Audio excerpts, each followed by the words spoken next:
శ్రోతలందరికీ శుభోదయం. రేపు జూన్ 21వ తేదీ అంతర్జాతీయ యోగా దినోత్సవం.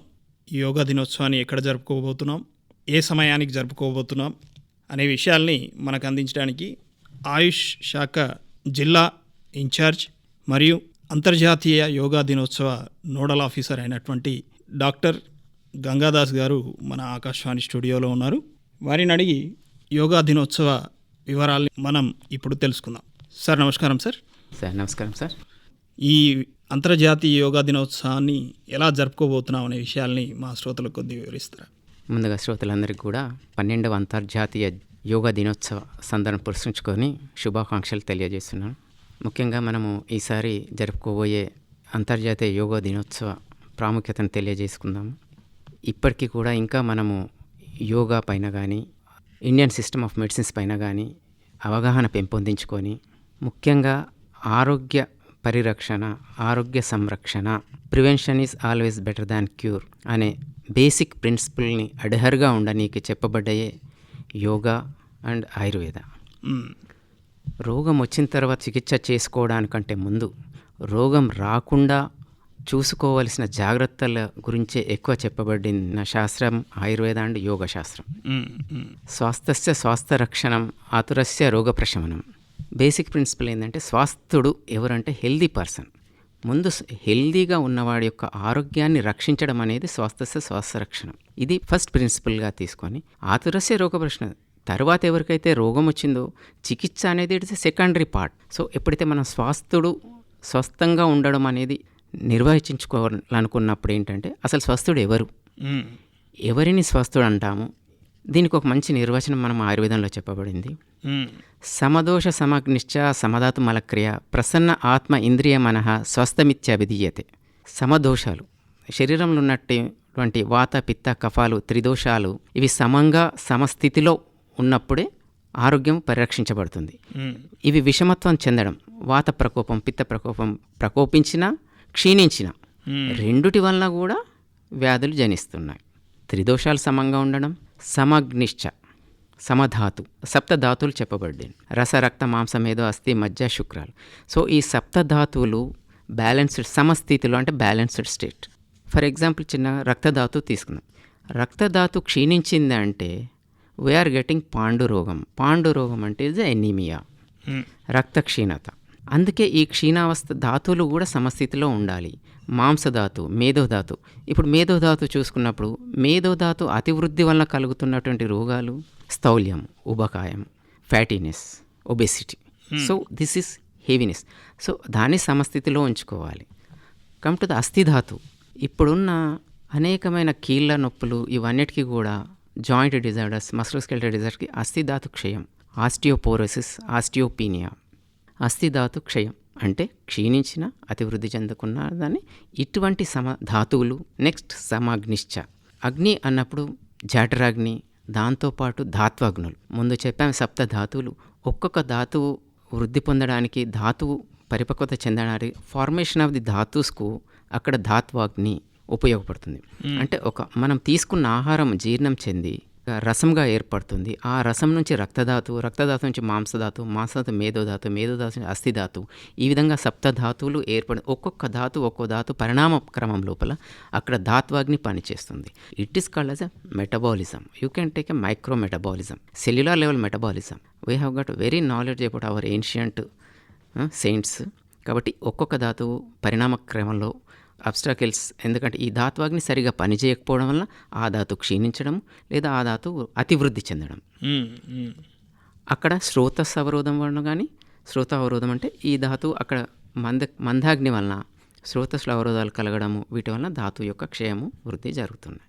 దానివల్ల రోగాలన్నీ కలుగుతున్నాయి. ఫర్ ఎగ్జాంపుల్ చెప్పినట్టుగా మలక్రియలు. వాట్స్ మలక్రియ? మలక్రియలు అన్నప్పుడు మనకు యూరినేషన్ అండ్ డెఫికేషన్. మలక్రియలు అనేది సక్రమమైన కాలంలో ఎప్పుడు వెళ్తావు? మన ఆరోగ్యంగా ఉండి మన తీసుకున్న ఆహారం జీర్ణమైన ఆహారం పరిపక్వత చెంది పోషక రూపంలో ఉన్నది శరీరంలోకి శోషించబడి మలభాగము కిట్టభాగం, సారభాగము కిట్టభాగం. సారభాగము శరీరంలోకి అబ్జర్వ్ చేయబడుతుంది, వేరైతే కిట్టభాగం అనేది మల రూపంలో వెళ్ళిపోతుంది. సో ఇప్పుడు ఈ మల రూపంలో సరి అయిన సమయంలో సరి అయిన టైంలో ఆహారం తీసుకొని సరిగ్గా రూపాంతరం చెందినటువంటి ఆహారం వలన మనకు మలరూపం ఏర్పడి ఆ మలం సరి అయిన సమయంలో నిష్క్రమణం జరగాలి. సో దానివలన ఆరోగ్యం అనేది కాపాడుతుంది. జనరల్గా కాన్స్టిపేషన్ చూసుకుంటున్నాం. కాన్స్టిపేషన్ వలన ఎంత ఇబ్బంది, ఒక మన దినచర్య దేంతో స్టార్ట్ అవుతుంది? బ్రాహ్మీముహూర్తి వచ్చే జీర్ణాజీర్ణ నిర్వహణ. మనం బ్రహ్మముహూర్తంలో లేచి ముందటి తీసుకున్న ఆహారం జీర్ణక్రియ పొందిందా లేదా తెలుసుకున్న తర్వాత నెక్స్ట్ వెళ్ళేది మలక్రియలు. సో ఆ మలక్రియలు మార్నింగే ఎంత ఈజీగా జరిగిపోతే ఆ రోజంతా అంత హెల్దీగా ఉంటాం. సో ఇప్పుడు సమదోష సమక్ష మలక్రియ ఇక్కడి వరకు వచ్చింది. సో ఇదంతా కూడా we take it as a physiological అంటే శారీరకమైనటువంటి. సో ఇవన్నీ సమస్థితిలో ఉన్నాయంటే శారీరకంగా నువ్వు స్వస్థుడిగా ఉన్నావు. శారీరకంగా స్వస్థం ఉంటే సరిపోతుందా? What is the balance is okay. ఇక్కడ వచ్చింది నెక్స్ట్ ప్రసన్న ఆత్మ ఇంద్రియ మనః. ప్రసన్నమైనటువంటి ఆత్మ, ప్రసన్నమైన ఇంద్రియాలు, ప్రసన్నమైనటువంటి మనస్సు, ప్రసన్న ఆత్మ ఇంద్రియ మన ఈ మూడు కూడా కలిసిన వాడే వీటికి సంబంధించింది psychological. Physiological and psychological balanced state is called as a స్వస్థుడు. అంటే శారీరకంగా మనం బాగానే ఉన్నాము, కానీ మానసిక స్థితి ఎంతో, ఇప్పుడు వచ్చే డిసీజ్ అన్నీ కూడా సైకలాజికల్గా మానసికంగా మనము డిస్టర్బెన్స్ కావడం వల్లనే వస్తుంది.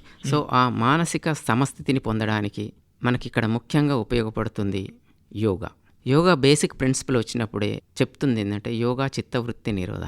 What is yoga? ఇస్ చిత్తం మీన్స్ మనస్సు యొక్క వృత్తిని నిరోధించేదే యోగా. సో మనం ఈ యోగా చేయడం వల్ల మానసికమైనటువంటి ఇబ్బందుల్ని తొలగించుకోగలుగుతాము.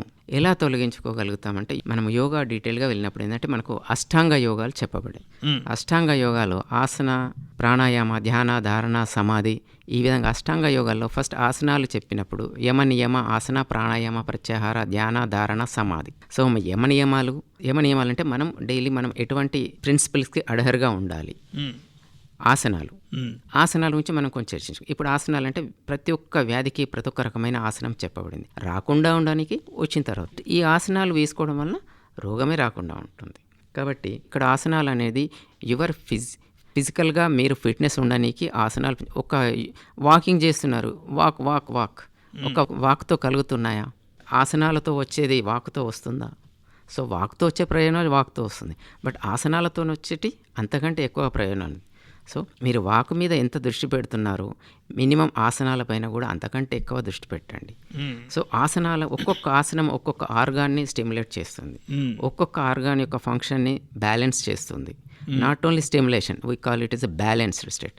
అంటే హైపర్ స్టిమ్యులేషన్ ఉంటే కంట్రోల్ చేస్తుంది, హైపో ఫంక్షన్ ఉంటే ఇంప్రూవ్ చేస్తుంది. So this is our Indian science speciality, yoga science speciality. అక్కడ మనం ఒకే దానికి వృద్ధికి క్షయానికి కూడా ఒకే ఆసనం యూజ్ చేస్తుంది. ఆ విధంగా స్పెషాలిటీగా ఉన్నాయి. దీంతోపాటు మన నెక్స్ట్ వచ్చినప్పుడు ప్రాణాయామంలో కపాలభాతి, అనులోమ్ విలోమ్, కపాలభాతి, ఇట్స్ ఇన్స్పిరేషన్ అండ్ ఎక్స్ప్రెషన్. ప్రతిరోజు అది ఆగిపోయిందంటే it is a death. So మరి చేస్తున్న ఇంకా శ్వాస ఆగిపోతే జీవం లేదు. మరి శ్వాసే జీవనం అన్నప్పుడు ఆ శ్వాసను మనం ఏ విధంగా తీసుకుంటున్నాం అనే దాన్ని తెలియజెప్పేదే ప్రాణాయామం. శ్వాస యొక్క ఇంపార్టెన్స్ని తెలియజెప్పేది ప్రాణాయామం. మన శ్వాస, వాట్ ఈస్ ఇంపార్టెన్స్ ఆఫ్ శ్వాస అంటే once you go to the 2020 corona, అందరికీ సుపరిచితమైంది పల్స్ ఆక్సిమీటర్లో అందరూ తెలుసుకున్నది ఏంది? Your pulse oximeter should show oxygen concentration levels above 90. Below 90 వచ్చిందంటే you go rush to hospital. Below 80 వచ్చిందంటే you are in requirement of the oxygen. ఎందుకు వచ్చిందంటే అక్కడ లంగ్స్ యొక్క కెపాసిటీ తగ్గిపోయింది. లంగ్స్ ఆక్సిజన్ తీసుకునే కెపాసిటీ తగ్గిపోయింది కాబట్టి బ్లడ్ లోపల నీ ఆక్సిజన్ లెవెల్స్ తగ్గిపోయాయి. ఆక్సిజన్ లెవెల్స్ తగ్గిపోతున్నాయి కాబట్టి your system going to be collapse అయ్యాం కదా. సో అక్కడ ఏం చేస్తుంది? What is the root cause లోపల మనకు లంగ్స్ యొక్క ఫిజియాలజీ, లంగ్స్ యొక్క ఎక్స్పాన్షన్ ఇంప్రూవ్ చేసేది ప్రాణాయామం. మీరు చిన్నగా ఆలోచించండి. ఎప్పుడైనా మీరు సుదీర్ఘంగా ఆలోచిస్తూ వర్క్ చేసుకుంటూ ఉన్నప్పుడు మీకు తెలియకుండానే మీరు ఒక దీర్ఘ శ్వాస తీసుకుంటారు, డీప్ బ్రీత్ తీసుకున్న తర్వాత మీలో ఎంత రిలాక్సేషన్ వస్తుంది. This is the body physiological. Your body is triggering your oxygen levels diminished. So you take deep breath, that can your physiologically your internal levels. మన డీప్ బ్రీత్ తీసుకోవడం వల్ల ఏమైతే మన ఆక్సిజన్ లెవెల్ ఇంప్రూవ్ అవుతుంది. Improve అవ్వడం మనం active అయిపోతున్నాం. ప్రాణాయామలో చేసేది అదే. డిఫరెంట్ వేర్స్, ఒక నాస్ట్రిల్స్తో తీసుకొని ఇంకో నాస్ట్రిల్తో వదలడం, ఇంకో నాస్ట్రిల్ తీస్తే ఇంకో right to left, left to right, broth. ఏది తీసుకున్నా మనం ఇక్కడ ఇంప్రూవ్ చేసేది ఏంది? Lungs capacity. మనము చూసుకుంటాం. టీబీ వచ్చిన వాళ్ళలో కానీ, ఫైబ్రోసిస్ వచ్చిన వాళ్ళు కానీ లంగ్ యొక్క కెపాసిటీ తగ్గిపోతుంది. సో వాళ్ళకు మనం బ్రీతింగ్ ఎక్సర్సైజ్ చెప్తున్నాము, బ్రీత్ ఎనలైజర్స్ ఇస్తున్నాము. సో ఇక్కడ మనం ప్రాణాయామంలో జరిగేది అదే. బ్రీతింగ్ ఎక్సర్సైజ్ చేయడం వలన లంగ్ లోపల అల్వియోలస్ అన్ని కూడా ఎక్స్పాండ్ అవ్వడం, లంగ్ కెపాసిటీ పెరగడం వలన your lung accommodate more oxygen levels. దానివల్ల ఆక్సిజన్ కార్బన్ డైఆక్సైడ్ ఎక్స్చేంజ్ బాగా జరుగుతుంది. దానివల్ల మీ బ్లడ్ లోపలికి ఆక్సిజన్ లెవెల్స్ ఎక్కువగా వెళ్ళిపోతుంటే, సో బ్లడ్ లోపలికి వెళ్ళిన ఆక్సిజన్ లెవెల్స్ బ్రెయిన్కి వెళ్తుంది. Automatically your brain will function excellently. When brain excellently function చేస్తుండే, take command all over the organs అన్నిటినీ కూడా. ప్రతి ఒక్క ఆర్గానిక్ కూడా ఆక్సిజనేటెడ్ బ్లడ్ ఉంటేనే వర్క్ అనేది చాలా బాగా చేస్తాయి.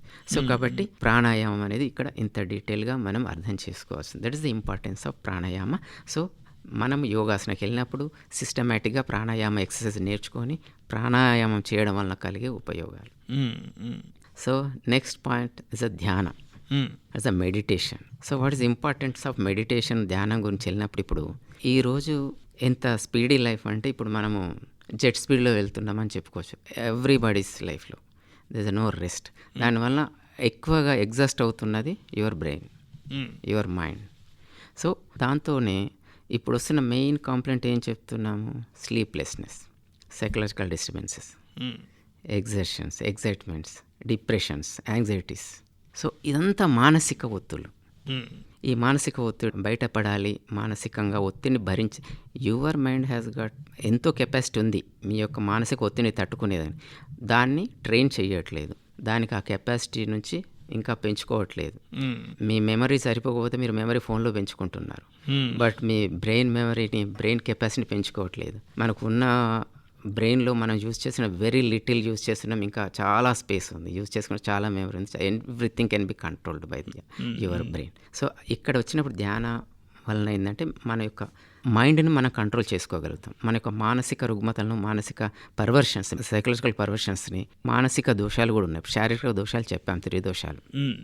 సో అరిషడ్ వర్గాలు మానసిక దోషాలు. వాటి అరిషడ్ వర్గాలు చెప్పినాం, కామ, క్రోధ, లోభ, మోహ, మద, మాత్సర్యాలు. సో వీటిని ఒక్కసారి వదిలేస్తే మీ బ్రెయిన్ అనేది ఎంప్టీ, ఎటువంటి ఇది లేకుండా బ్యాలెన్స్డ్ స్టేట్లో ఉంటుంది.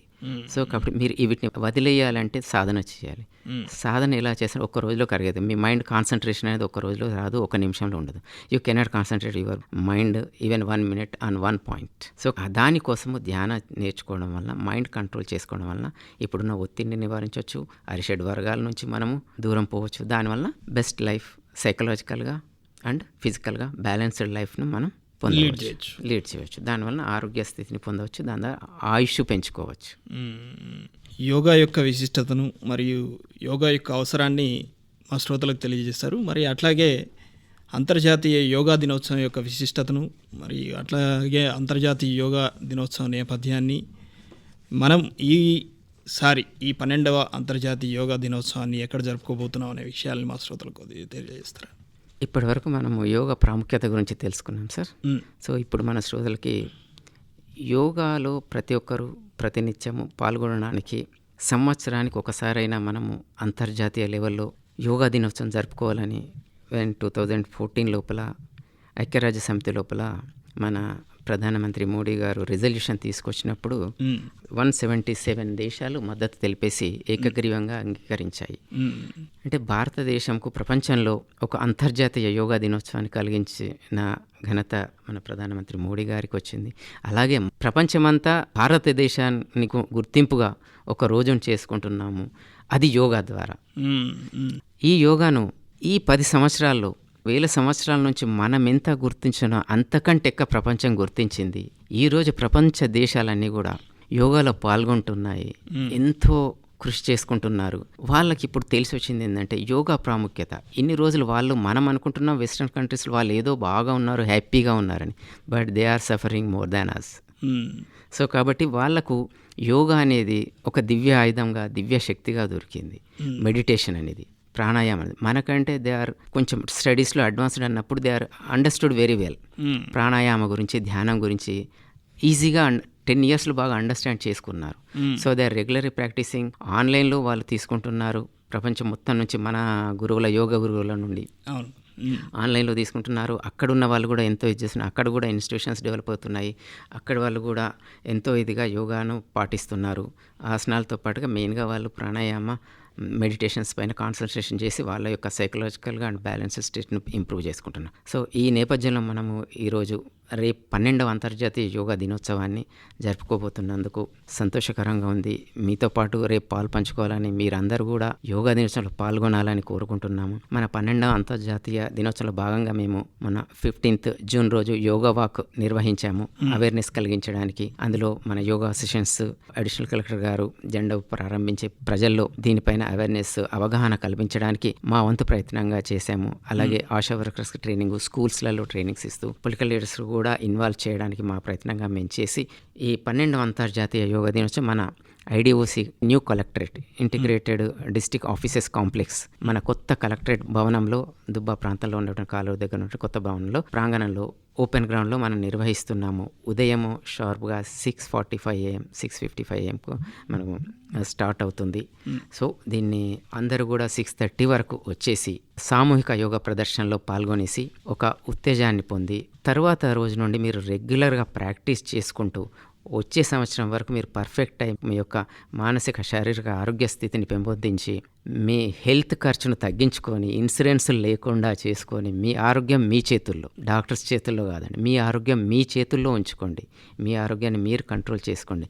మీ మైండ్ మీరు కంట్రోల్ చేసుకోండి. మీ మైండ్ మీ వేలుతో స్విచ్ ఆన్ చేయండి, మౌల్డ్ చేసుకోండి. అంతే, వేరే వాళ్ళ చేతిలో పెట్టకండి. అందుకే ఆ విధంగా మీరు ఆర్థికంగా కూడా ఇబ్బందులు, మీ శారీరకంగా ఇబ్బందులు పడకుండా ఉండాలని, మీ ఆర్థికంగా శారీరకంగా అన్నీ బాగుండాలని యోగా డేను మీరందరూ పాల్గొని విజయవంతం చేయాలని మన హానరబుల్ డిస్ట్రిక్ట్ కలెక్టర్ గారు కూడా ముఖ్య అతిథిగా వస్తున్నారు. అలాగే మన రూరల్ అండ్ అర్బన్ ఎమ్మెల్యేస్ కూడా వస్తున్నారు. మిగతా పొలిటికల్ లీడర్స్ అందరూ కూడా mostly they are promised to come. అందరికీ కూడా ధన్యవాదాలు తెలుపుతున్నాము. రేపు వచ్చి మీరందరూ పాల్గొనాలని. అలాగనే ప్రెస్ వాళ్ళు కూడా మాకు చాలా కోఆపరేటెడ్గా ఉండి వాళ్ళు కూడా మంచి కవరేజ్ ఇస్తున్నారు. యోగా దినోత్సవాన్ని అందరూ చాలా పాల్గొంటున్నారు, మాకు సంతోషంగా ఉంది. అలాగే మీరందరూ దీంట్లో యోగా డేలో పాల్గొని విజయవంతం చేయగలరని ఆకాశవాణి తరఫుగా కోరుకుంటున్నాను.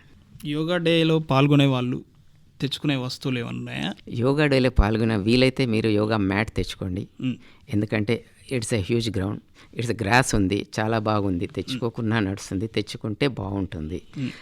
ఒక uniform, it's not a civil code, ఒక యూనిఫామ్ కోడ్లో ఒక white t-shirt or white shirt white ప్యాంట్లో వస్తే బాగుంటుంది. ఒక అందరము ఒక డ్రెస్ కోడ్లో ఉన్న వాళ్ళు అవుతాము, బాగుంటుంది. రేపు అంతర్జాతీయ యోగా దినోత్సవంలో భాగంగా మీరు మా ఆకాశవాణి స్టూడియోకి వచ్చేసి శ్రోతలకు ఈ అవగాహనను కల్పించినందుకు అంతర్జాతీయ యోగా దినోత్సవ శుభాకాంక్షలు తెలియజేసుకుంటూ, మీరు చెప్పిన విషయాల్ని పాటిస్తూ అంతర్జాతీయ యోగా దినోత్సవాన్ని జరుపుకుందామని ఆశిస్తూ మీకు మా ఆకాశవాణి తరఫున, మా శ్రోతల తరఫున ప్రత్యేకంగా ధన్యవాదాలు. Thank you sir.